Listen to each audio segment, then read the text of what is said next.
మాజీ సీఎం కేసీఆర్ కుమార్తె కల్వకుంట్ల కవిత కాసేపట్లో తన రాజకీయ పార్టీని ప్రకటించనున్నారు.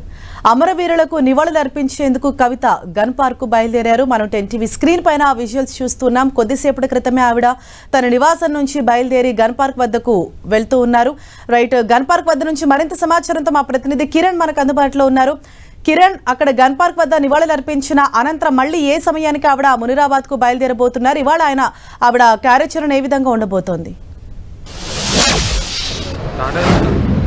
హరీష, తెలంగాణ రాష్ట్రంలో మరొక ప్రాంతీయ పార్టీ పురుడు పోసుకుపోతున్నట్టుగా మనం చెప్పాల్సి ఉంటుంది. అటు జాగృతి అధ్యక్షురాలు మాజీ సీఎం కేసీఆర్ కూతురు కల్వకుంట్ల కవిత ఆ పార్టీ ఏర్పాటుకు సంబంధించి కూడా ఇప్పటికే చాలా అటు రాష్ట్రంలో చాలా ఆసక్తిగా చూస్తున్నారు. ఈ పార్టీ పేరు కావచ్చు, విధి విధానాలకు సంబంధించి కూడా ఇప్పటికే ఆసక్తికర చర్చ జరుగుతుంది. మరికొన్ని గంటల్లో కూడా అటు పార్టీ పేరు, జెండా, ఎజెండా కూడా ఖరారు చేయబోతుంది. ఇప్పటికే ఈ పార్టీకి సంబంధించి కూడా అనేక పేర్లు వినిపిస్తున్న పరిస్థితి కనిపిస్తుంది. ప్రస్తుతానికైతే ఆమె ఇంటి వద్ద నుంచి మరికొద్దిసేపట్లో గన్ పార్క్ రాబోతున్నారు. గన్ పార్క్ లో జాగృతికి సంబంధించిన కార్యకర్తలు, నాయకులంతా కూడా ఒక్కొక్కరుగా చేరుకున్న పరిస్థితి కనిపిస్తుంది. ఒకసారి విజువల్స్ లో చూసుకోవచ్చు. మరికొద్దిసేపట్లో ఆమె ఇక్కడికి రాబోతున్నారు. పార్టీ ఆవిర్భావ సందర్భంగా మొదటగా తెలంగాణ అటు సంబంధించిన ఉద్యమ స్ఫూర్తికి సంబంధించి కావచ్చు గన్ పార్క్ లో నివాళులు అర్పించిన తర్వాత ఇక్కడ నుంచి కూడా ఆమె పార్టీ ఏర్పాటుకు సంబంధించిన కన్వెన్షన్ ప్రాంతానికి వెళ్లబోతున్నారు. సుమారుగా ఇక్కడ నుంచి ఒక అరగంట 20 నిమిషాల పైగా ఉండిన తర్వాత ఇక్కడ నుంచి వెళ్లబోతుంది. ఎందుకంటే ఎగ్జాక్ట్ గా 10 గంటల ప్రాంతంలో పార్టీ ఆవిర్భావ ప్రకటన ఉండబోతుంది కాబట్టి అందుకు సంబంధించిన ఏర్పాట్లు కూడా చాలా హఠాత్తుగా చేసిన పరిస్థితి కనిపిస్తుంది. ప్రస్తుతం చూసుకోవచ్చు గన్ పార్క్ వద్ద కూడా జాగృతి కార్యకర్తలతో పాటు నాయకులతో పాటు ఆయన అభిమానులు ఒక్కొక్కరుగా చేరుకున్న పరిస్థితి కనిపిస్తుంది. విజువల్స్ లో చూసుకోవచ్చు. తెలంగాణ సంస్కృతి సంప్రదాయాలను ఉట్టిపడే విధంగా అమరవీరుల శోభ కూడా ఏర్పాటు చేసిన పరిస్థితి కనిపిస్తుంది. ప్రస్తుతం విజువల్స్ లో చూసుకోవచ్చు. దీనికి సంబంధించి చాలా హఠాత్తుగా, ఎందుకంటే గడిచిన కొన్ని నెలలుగా ఇటు కవిత ఏర్పాటు చేయబోయే పార్టీకి సంబంధించి కూడా చాలా ఆసక్తికర చర్చ కొనసాగుతున్న పరిస్థితి కనిపిస్తుంది. విజువల్స్ లో చూసుకోవచ్చు. అందుకు సంబంధించి కూడా ఎందుకంటే ముఖ్యంగా అధికార ప్రతిపక్ష పార్టీకి సంబంధించి కూడా ఆమె పాయింట్అవుట్ చేస్తూ వస్తున్నారు. ఎండగట్టే ప్రయత్నం చేస్తున్న ముఖ్యంగా ప్రతిపక్ష పార్టీకి సంబంధించి కూడా ఆమె టార్గెట్ చేసుకోవాల్సిన పరిస్థితి కనిపిస్తుంది. కాబట్టి తమ పార్టీ పెట్టిన తర్వాత కూడా తన ఎజెండా ఉంటబోతుంది. ముఖ్యంగా తెలంగాణ రాష్ట్ర ఉద్యమకారులకు సంబంధించి కూడా అన్యాయం జరుగుతున్న నేపథ్యంలో తన పార్టీలో సముచిత స్థానం కల్పిస్తామంటే ఆమె ఇప్పటికే ప్రకటించారు. గడిచిన కొద్ది రోజులుగా తెలంగాణ రాష్ట్రంలోని అన్ని జిల్లాలతో పాటు గ్రేటర్లో కూడా విస్తృత పర్యటన చేశారు. సమస్యలు తెలుసుకున్నారు. అందరితో మిళితమైన పరిస్థితి కనిపిస్తుంది. కాబట్టి ప్రస్తుతానికైతే ఆమె పార్టీ ఏర్పాటుకు సంబంధించి కూడా మరికొన్ని గంటల్లో ప్రకటన చేయబోతున్న నేపథ్యంలో ఇప్పటికే ఆమె ఇంటి వద్ద నుంచి కూడా బయలుదేరారు. మరొక 10-15 నిమిషాలలో గన్ పార్క్ రాబోతున్నారు. ఇక్కడికి వచ్చిన తర్వాత అమరవీరులకు నివాళులర్పించిన తర్వాత ఇక్కడ నుంచి భారీ కాన్వాయ్తో కూడా ఆమె పార్టీ ఆవిర్భావ ప్రాంతానికి కూడా వెళ్లబోతున్నారు. ప్రస్తుతం చూసుకోవచ్చు.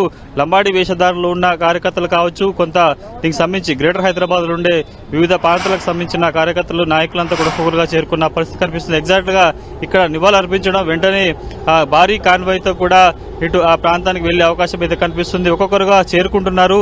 చాలా ఎందుకంటే తెలంగాణ రాష్ట్రంలో ఇప్పటికే చాలా ప్రాంతీయ పార్టీలు ఏర్పడ్డాయి. కానీ తాజాగా ఇటు కల్వకుంట్ల కుటుంబానికి సంబంధించిన పార్టీ మరొక ఆమె పార్టీ ఏర్పాటు చేయడం కూడా ప్రస్తుతానికైతే తెలంగాణ రాజకీయాల్లో కొంత ఆసక్తికర పరిణామం చోటు చేసుకున్నట్టుగా చెప్పవలసింది. ముఖ్యంగా పార్టీకి సంబంధించి కూడా తెలంగాణ ప్రజా జాగృతికి సంబంధించిన పేరుతోటి కూడా పార్టీ పురుడు పోసుకోబోతున్నట్టు ఇప్పటికీ కొంత ప్రచారం జరుగుతున్న నేపథ్యంలో పార్టీ జెండా, ఎజెండా సంబంధించిన పేరు ప్రకటన చేయబోతుంది. కాబట్టి ఎగ్జాక్ట్ గా ముహూర్తానికి అనుకున్న సమయానికి 10 గంటల లోపే పార్టీ ప్రకటన చేయాల్సి ఉంటుంది. కాబట్టి ఆ సమయానికి ముందే ఇక్కడికి చేరుకుంటారు. ఇక్కడ నుంచి కార్యకర్తల్లో కలిసి నేరుగా భారీ కాన్వాయ్తో కూడా ఆమె పార్టీ ఆవిర్భావ ప్రాంతానికి వెళ్లే అవకాశం అయితే కనిపిస్తుంది. ఎస్ కిరణ్, ఇవాళ అంటే కవిత ప్రసంగానికి సంబంధించి సర్వత్రా ఒక ఆసక్తి అయితే నెలకొని ఉంది. అంటే ఇవాళ కవిత పార్టీ పేరు, గుర్తు, జెండా, ఎజెండాతో పాటు ప్రధానంగా ఇటు బీఆర్ఎస్ ను అలాగే ఇతర పార్టీలను కూడా ఆవిడ టార్గెట్ చేసే అవకాశం ఉందా? ఆవిడ ప్రసంగంలో ఈ అంశాలను ఆవిడ లేవనెత్తనున్నారా? హరీష, మీరు చెప్తున్నట్టు పార్టీ జెండా, ఎజెండాతో పాటు ముఖ్యంగా కవిత ప్రసంగం మీద చాలా ఆసక్తికర చర్చ జరుగుతుంది. ముఖ్యంగా తెలంగాణ రాజకీయాలకు సంబంధించి కూడా ఏం మాట్లాడబోతున్నారు, ఎవరిని టార్గెట్ చేయబోతున్నారన్న అంశం. ఎందుకంటే ఆమె కొంత బీఆర్ఎస్ నుంచి బయటకు వచ్చిన తర్వాత కూడా విమర్శలకు పదును పెట్టినట్టుగా మనం చెప్పొస్తుంది. అధికార పార్టీతో పాటు అటు ప్రతిపక్ష బీఆర్ఎస్ పార్టీకి సంబంధించిన నేతలను కూడా విమర్శ అస్త్రాలు సంధించిన పరిస్థితి కనిపిస్తుంది. కాబట్టి పార్టీ ఆవిర్భావ సందర్భంగా ఆమె ఎవరిని టార్గెట్ చేయబోతున్నారు, ఆమె లక్ష్యం ఏంటి అనే సంబంధించి కూడా పూర్తిగా కొంత ఆసక్తికర పరిణామం చోటు చేసుకుంది. ముఖ్యంగా అధికార పార్టీతో పాటు బీఆర్ఎస్ పార్టీకి సంబంధించిన వారి మీద చాలా ఇంట్రెస్టింగ్ కామెంట్ చేసే అవకాశం ఉంది.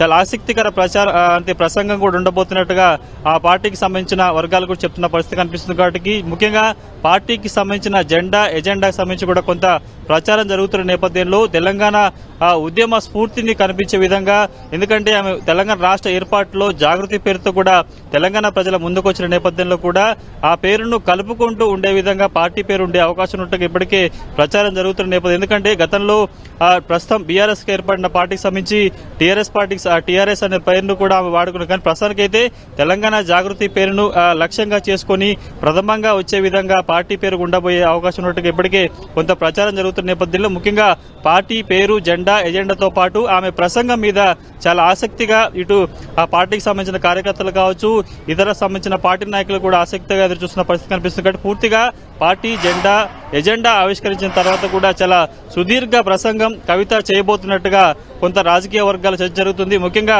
ఎవరిని టార్గెట్ చేయబోతున్నారు, ఆ పార్టీ సంబంధించిన విధి విధానాలు ఏంటి, ఎజెండా ఏంటి కూడా ఆ వేదికగా చెప్పే ప్రయత్నం ఆమె చేయబోతున్నట్టుగా మనకి జాగృతి సంబంధించిన నాయకుల వద్ద నుంచి అందుతున్న సమాచారం. కాబట్టి మరికొద్ది సేపట్లో ఆమె గన్పార్కు చేయబోతున్నారు. ఇక్కడ చేరుకున్న తర్వాత అమరవీరులకు నివాళులర్పించిన తర్వాత నేరుగా ఇక్కడ నుంచి ఆమె పార్టీ ఆవిర్భావ ప్రాంతానికి భారీ కాన్వాయ్తో బయలుదేరబోతున్నారు. Right, thank you Kiran.